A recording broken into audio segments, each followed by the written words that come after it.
நெற்றி அப்படிங்கிறது தான் ஆக்யாசானம், நெற்றிக்கண், முச்சந்தி வீதி, லாமக்கான், பள்ளிவாசல் அப்படின்னு ஊசிமுனை வாசல், ஹரித்வார், இது பல பேர்களில் அழைக்கப்படக்கூடிய ஒரு இடமா இருக்கு நெற்றிக்கண். இந்த நெற்றிக்கண் துறக்காது ஒரு மனிதன் ஞானம் அடைகிறதோ, நெற்றிக்கண்ணை துறக்காது ஒரு மனிதன் முக்தி அடைகிறதோ நடக்காது. இந்த நெற்றிக்கண்ணை திறந்தா அது வாசல். திருப்பெருந்துறை அப்படின்னு சொல்றோம்ல, திருப்பெருந்துறைன்னா என்ன? ஆமா, அது திருப்பெருந்துறைன்னு சொல்லக்கூடியது இந்த சுழிமுனை.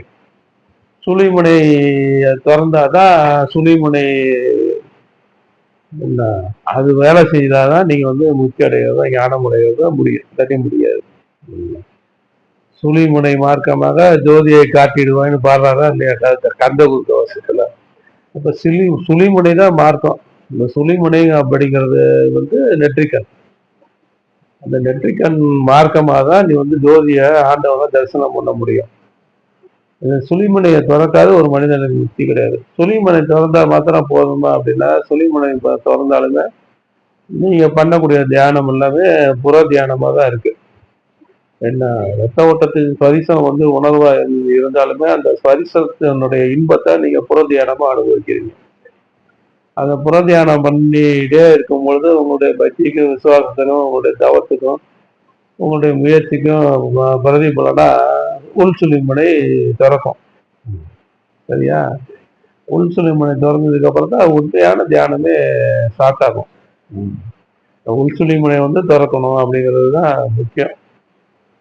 அதுதான் ஏறுமயில் ஏறி விளையாடு முகம் ஒன்று, ஈசனுடைய ஞான மொழி பேசும் முகம் ஒன்று, ஊரும் அடியவர்களை தீர்த்த முகம் ஒன்று, குன்றுருவ வேல் வாங்கி வந்த முகம் ஒன்று, மாறுபடு சூரரை மறைத்த முகம் ஒன்று, வள்ளியை மனம் புரிய வந்த முகம் ஒன்று. 6 முகம். இதெல்லாம் பாடிட்டு அருணகிரிநாதர் என்ன பாடுறாரு? 6 முகமான பொருள் நீ அருள வேண்டும், ஆதி அருணாசிரமம் பெருமானே அப்படின்னு பாடுறாரு. அப்போ மேல சொன்ன அந்த 6 முகமும் யாருக்கு அப்படின்னா பக்தியில உள்ளவனுக்கு. 6 முகமான பொருள் வேற என்னவோ இருக்கு அப்படிங்கிறது தான் இந்த பாட்டுல இருந்து தெளிவாகுது. இந்த 6 முகமான பொருளை யார் கொடுக்கணுமா?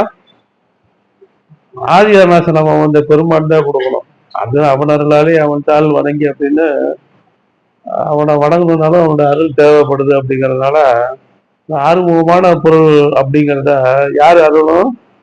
ஆதி அருணாசலம் பெருமான் தான் அருளணும் அப்படிங்கிறது. இந்த ஆதி அருணாசலம் அப்படின்னா அருணாச்சலம்னா என்ன? திருவண்ணாமலை.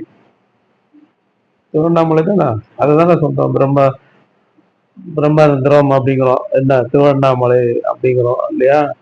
அந்த மலையில போய் நின்னீங்க அப்படின்னாக்கா எது உயரமா இருக்கும்? உங்களோட சிரசு, உங்களோட தலை. அப்படியே உங்களே சிதாகாசமா இருக்கக்கூடிய உங்களோட சிரசு தான் அந்த அண்ணாமலைன்னு சொல்லக்கூடிய அந்த மலை.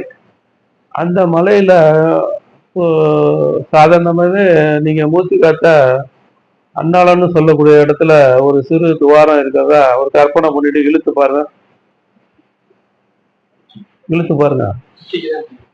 உள்ளார போதா இல்லையா? எங்க போகுது? உள்ளார போகுது, மலைக்குள்ளார. அப்போ அந்த ஆண்டவன் அவனுடைய நடனம் திருநூறு நடக்கக்கூடிய இடம் எதுவா இருக்கு? சிற்றம்பலம், சிதாகாசம், பொன்னம்பலம் அப்படின்னு அழைக்கக்கூடிய இந்த இடமா தான் இருக்கு இல்லையா? அத அந்த ஆறுமுகமான பொருளை அந்த இடத்துல அமர்ந்திருக்க பெருமான் அருளணும் அப்படின்னு அருணகிரிநாதர் பாடுறாரு. இப்ப ஆறுமுகம்னா என்ன? ஆறுமுகமான பொருள்னு ஏதோ ஒண்ணு இருக்கு அப்படிங்கிறீங்களா? இப்ப ஆறுமுகமான பொருள் என்ன அப்படின்னா என்னவா இருக்க முடியும்? ஒரு ஜீவன் பிரபஞ்சத்தோட எப்படி சம்பந்தப்படுது? 5 விஷயங்களால தான் சம்பந்தப்படுது. ஸ்பரிசம், சுவை, நாட்டம், கேள்வி, பார்வை அப்படின்னு இந்த 5 விஷயங்களால தான் சம்பந்தப்படுது இல்லையா? கண்ணால பாக்குறோம், காதால கேட்கிறோம், நாக்கால ருசிக்கிறோம். பரிசை என்பதை வேர்க்குது, பேனை போட்டு பரிசை என்பதை அனுபவிக்கிறோம். ரொம்ப வேர்த்தாக்கா ஏசியை போட்டுக்கிறோம், சுகமா அனுபவிக்கிறோமா இல்லையா? இதெல்லாம் அனுபவிக்கிறோமா இல்லையா? இதெல்லாம் அனுபவிக்கக்கூடிய அறிவு எது? யூகம். யூகத்தால தானே அனுபவிக்கிறோம். ஒரு காலத்துல காட்டுலயும் மேட்டுலயும் வசிச்சவன் என்ன சந்தர்ப்பமா மர உரிய தெரிஞ்சுக்கிட்டான். மழை வெப்பத்துக்கு பாதுகாத்துக்கிறதுக்கு குகைக்குள்ளார போய் இருந்தான். அப்ப பரிணாமம் பெருக பெருக பெருக அவனோட அறிவு வளர்ச்சி அடைய அடைய சமைக்க கத்துக்கிட்டான். சமைக்க கத்துக்கிட்டவன் என்ன பண்ணான்? துணி நெய்ய கத்துக்கிட்டான். துணி நெய்ய கத்துக்கிட்டவன் என்ன பண்ணான்? குடிசை கூட கத்துக்கிட்டான். கத்துக்கிட்டானா இல்லையா? இதெல்லாம் எதால நடக்குது? யூகத்தால நடக்குது. அப்போ இந்த புலன்களாக அனுபவிக்கக்கூடிய இன்பத்தை கூட்டிக்கிறதுக்காக அந்த யூக அறிவை பயன்படுத்தி ஒவ்வொன்றா கண்டுபிடிச்சானா இல்லையா? கண்டுபிடிச்சானா இல்லையா? குடிசையில வசித்தவன், மர உரி தரிச்சவன், அப்புறம் துணி நெய்ய ஆரம்பிச்சு சட்டை போட்டான். துணி நெய்ய ஆரம்பிச்சு சட்டை போட்டவன், இந்த சட்டை வந்து பனி காலத்துல பனியை தாங்க மாட்டேங்கிற அப்படின்னு அதுக்கு உள்ளன கண்டுபிடிச்சு அதை போட ஆரம்பிச்சான். அப்படின்னு ஒவ்வொரு நாட்டுக்கும் அவங்களுடைய தட்பவெப்பத்துக்கு தகுந்த மாதிரி உடைகள் வந்து மாறுபட்டு அணிய ஆரம்பிச்சான். அதெல்லாம் எதனால ஏற்பட்டது? யூகத்தால ஏற்பட்டது. ஃபேனை கண்டுபிடிச்சான் காத்துக்கு. அப்படியே வெப்பம் தாங்கலையே அப்படிங்கும்போது என்ன பண்ணான்? ஏசியை கண்டுபிடிச்சான். இப்படி ஒவ்வொன்றா இதெல்லாம் எதெல்லாம் நடந்தது? யூகத்தால நடந்தது. அப்போ இந்த புலன்களால அனுபவிக்கக்கூடிய இன்பத்தை யூகத்தால நம்ம என்ன பண்றோம்? தெரிஞ்சுக்கிறோம். தெரிஞ்சுக்கிறோமா இல்லையா? அப்போ யூகம் தான் முதல் முகம். இந்த யூகம் தான் முதல் முகம். இந்த முதல் முகம் இல்லாட்டி இந்த 5 முகத்துக்கு வேலை இல்லை. அதுக்கு தான் திரும்பவும் வர்றாரு. 5 முகம் தோன்றில் 6 முகம் தோன்றும். வெண்சமத்தில் அஞ்சேல் என வேல் வந்து தோன்றும் அப்படின்னு பாடுறாரா இல்லையா? 5 முகம் தோன்றில் 6 முகம் தோன்றுமா. அப்ப அந்த 6 முகம் தோன்றுனா தான் அந்த 5 முகத்துக்கே வேலை. அப்ப அந்த 6 முகம் தோண்டிடுச்சுன்னா என்ன ஆகும்? வெண்சமர்னா சண்டை, யுத்தம். யாருக்கு யுத்தம் நடக்குது? மனசுக்கும் புத்திக்கும் யுத்தம் நடந்துகிட்டே தான் இருக்கு. மனசு மனம் போன போக்கில் போக வேண்டாம்னா மனசு வந்து ஆசை வடிவானது. மனம் வந்து என்ன பண்ணும்? அதை பண்ணு இதை பண்ணு அப்படின்னு என்ன இந்த மனிதனை தூண்டுதா இல்லையா?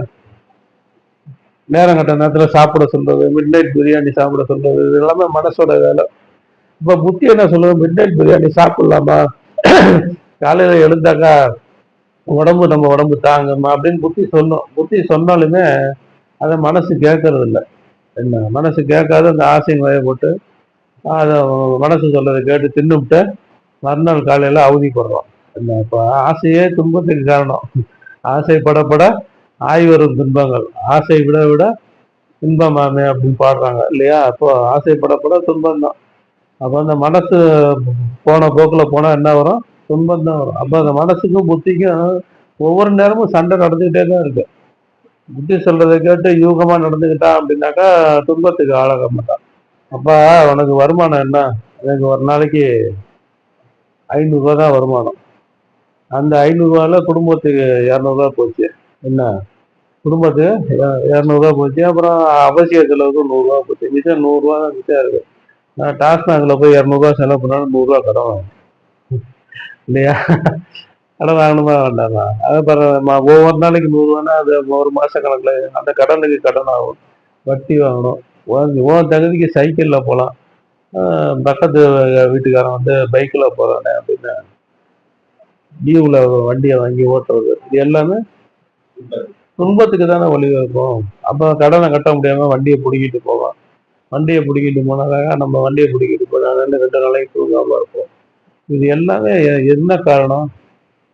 ஆசைய தேவைய நிர்ணயம் பண்ணி வாழாது தானே காரணம்.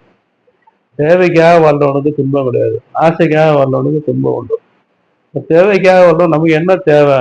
இருக்கிற இடம், உடுக்கிற உடை, சாப்பிட்ற சாப்பாடு, இதுதானே ஒரு மனுஷனுக்கு தேவை. அதுக்கு மேல நம்ம விரும்புறது எல்லாமே ஆசை தானே அப்படின்னு நிர்ணயம் பண்ணி வாழ்றதுக்கு, தேவையை நிர்ணயம் பண்ணி வாழ்றதுக்கு புத்தி தான் வரும். புத்தி வந்து சொல்லுது, அது பண்ணாதே இதை பண்ணாதே சொல்லுது. ஆனா மனசு கேட்கறது இல்லை.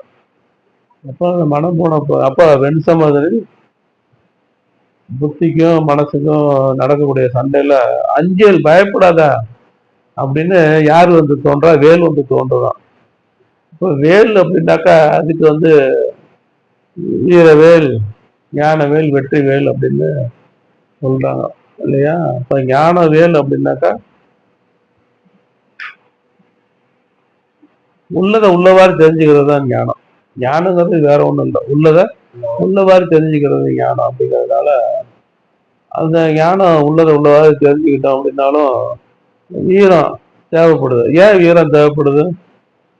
புலன்களை வெற்றி கொள்ள இயலாட்டி என்ன ஞானத்தால பலன் இல்லை. புலன்களை வெற்றி கொள்ள இயலாட்டி இந்த ஞானத்தால பலன் இல்லை அப்படின்னா அங்க வீரம் தேவைப்படுது, வீரவேல். அப்போ வீரவேல் துணை வந்துருச்சு, ஞானவேல் துணை வந்துருச்சு அப்படின்னா அடுத்தது என்ன? வெற்றிவேல் ஜெயந்தானே. அதுதான் முருகப்பெருமானுடைய தத்துவம். என்ன கேட்டோம், என்ன சொல்லிட்டு இருக்கோம்? உள்சுழிமுனை தியானம். உள்சுழிமுனை தியானம் சந்தர்ப்பமா உன்னுடைய விசுவாசத்துக்கும் பக்திக்கும் என்ன உன்னுடைய முயற்சிக்கு தகுந்தவாறு உள்சுழிமுனை திறந்ததுக்கு பிற்பாடு தியான வாழ்க்கை ஆரம்பிக்குதுன்னு வச்சுக்கலாம். தியான வாழ்க்கை ஆரம்பிக்குது. மாற்றி பிறந்த நன்னாள். மாற்றி பிறந்த நன்னாள்னா என்ன? ஒரு மனிதனா பிறக்கிறது ஒண்ணு. என்ன உண்மையான மனிதனா என்ன மாற முற்படுறது ஒண்ணு. உபநயனம் அப்படிங்கிறோம். உபநயனம்னா என்ன? நயனம்னா கண், உபநயனம்னா உபரியா இருக்கக்கூடிய கண்ணன். அதுக்கு ஒரு உபதேசம் பண்றாங்க. உபநயன விழா அப்படின்னு உபதேசம் பண்றாங்க. என்ன பண்றாங்க? காயத்ரி மந்திரத்தை உபதேசம் பண்ணி என்ன சந்தியாவந்தனத்துல என்னென்ன பண்ணணும் அப்படிங்கிற சில சடங்குகளை கற்பிச்சு அதை செய்ய சொல்றாங்க. காயத்ரி மந்திரம் என்ன சொல்லுது? ஓம் பூர் புவ சுவ சத் சவி துர்வரேனியம் பர்கோ தேவஸ்ய தீமகி யோனா பிரசோதயாத் அப்படிங்கிறாங்க. பூலோகம், பூலோகம், சொற்கலோகம், இந்த 3 உலோகங்களுக்கும், இந்த 3 லோகங்கள் இயங்கிறதுக்கும் எது காரணமா இருக்கும் அதை தியானம் பண்ணுவோம். அதை உச்சரிப்போமாகன்னு சொல்லலை, அதை தியானம் பண்ணுவோமாகன்னு தான் சொல்றாங்க.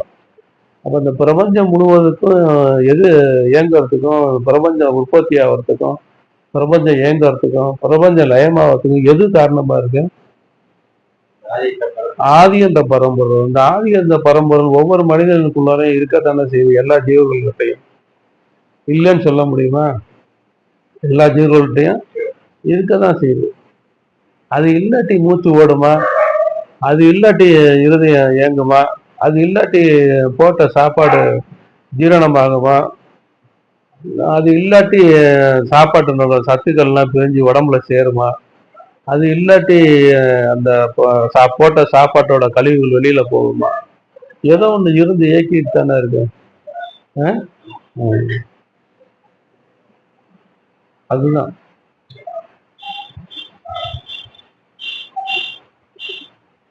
அது தெரிஞ்சுக்கிறதுக்கு தான் நம்ம தியானம் பண்ணோம். நீங்க ஒவ்வொரு சந்தர்ப்பத்திலையும் இங்க மேல பேசும்போது உங்களோட அனுபவத்தை சொல்லும் போது உங்களுடைய முன்னேற்றம் இருந்ததுனால தானே அனுபவத்தை சொல்றீங்க. முன்னேற்றம் இருக்கு, உங்களுக்கு தெரியல, உங்களால கெஸ் பண்ண முடியல. கோடி ரூபாய் பணம் இருக்கு, நிம்மதியா தூங்க முடியல, தியானம் வாங்கின அன்னைக்கு தூங்குறாங்க. அது முன்னேற்றம் இல்லையா?